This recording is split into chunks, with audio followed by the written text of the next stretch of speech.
तारा पर जो टीकाएं लिखी गई हैं उन टीकाओं पर आज टीका लिखी जा रही है। परंतु तारा जो है वो एकमात्र ऐसी देवी है जिसको लंबोदरी दिखाया गया। तारा को हम दिखा रहे हैं ज्ञान का भंडार। पेट जो है ना वो पंचम भाव है और ज्ञान वह भी पंचम भाव। यह जो तारा है यह वास्तव में अष्ट तारा स्वरूप में रहती है। उस अष्ट तारा में इस तारा देवी के 8 स्वरूपों का वर्णन है।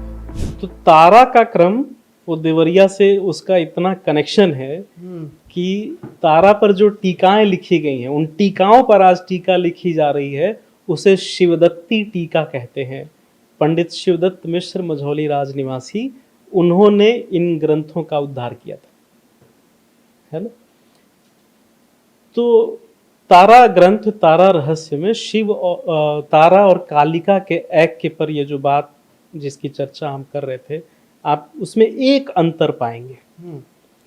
भारतीय परंपरा में जो आइकोनोग्राफी है, जो देवी देवताओं का चित्रांकन है, उनमें हम देखते हैं कि देवी देवताओं को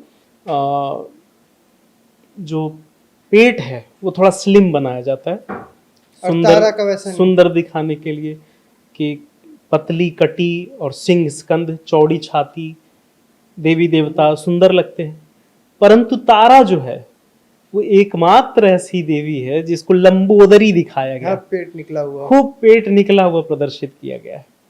पीनोन्नत है, स्तन पूरे उन्नत हैं, लेकिन जो पेट है वो निकला हुआ दिखाया जाता है, खूब बड़ा पेट।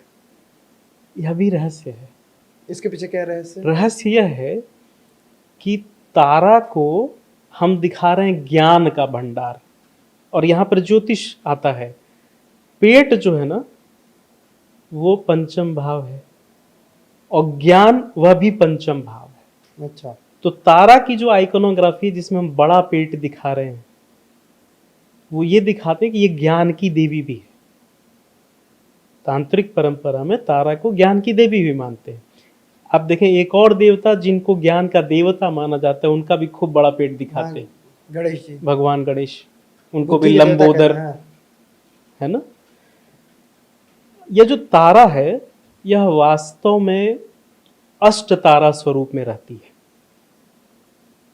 आप कभी आसमान में चैत्र महीने में गांव में खुले छत पर जब आप सोइए तो आप देखेंगे आसमान में एक ताराओं का समूह है जिसे हम लोग भोजपुरी में खिचमिचिया कहते हैं। बहुत सारे तारे झिलमिल कभी दिखाई देते हैं कि गायब हो जाते हैं। वो अष्ट तारा है। उस अष्ट तारा में इस तारा देवी के 8 स्वरूपों का वर्णन है। पहली है तारा, दूसरी उग्र तारा। किसी को उग्र तारा देखना हो तो वो उत्तरी गुवाहाटी में उग्र तारा का मंदिर है, जाकर के देख सकता है कि उग्र तारा की शक्ति कैसी होती है। वहां पर देवी एक छोटे से कुंड के रूप में विराजमान है, और अगर आप कुंड का जल स्पर्श करते हैं और आप भारत के हैं, भारतीय परंपराओं में विश्वास रखते हैं, तो आपको गूज़बम्स आएंगे, आपको आश्चर्य मिश्रित सुख का अनुभव होगा कि देवी की शक्ति यहाँ पर विराजमान है। तो पहली तारा, दूसरी उग्र तारा, तीसरी महाउग्र तारा, महोग्र तारा कहते हैं। महोग्र का संदेवित क्षेत्र करेंगे तो महाउग्र तारा। चौथी नील तारा, ठीक है, कलर है। पांचवी नील सरस्वती, छठी कामेश्वरी, सातवीं जो भद्र स्वरूप है तारा का उसको भद्रकाली कहेंगे, और अंतिम तारा चंडी। यह जो तारा चंडी है ना, आपने जिक्र किया मंदिरों का जब हम लोग अलग बात कर रहे थे, सासाराम बिहार में तारा चंडी का मंदिर है।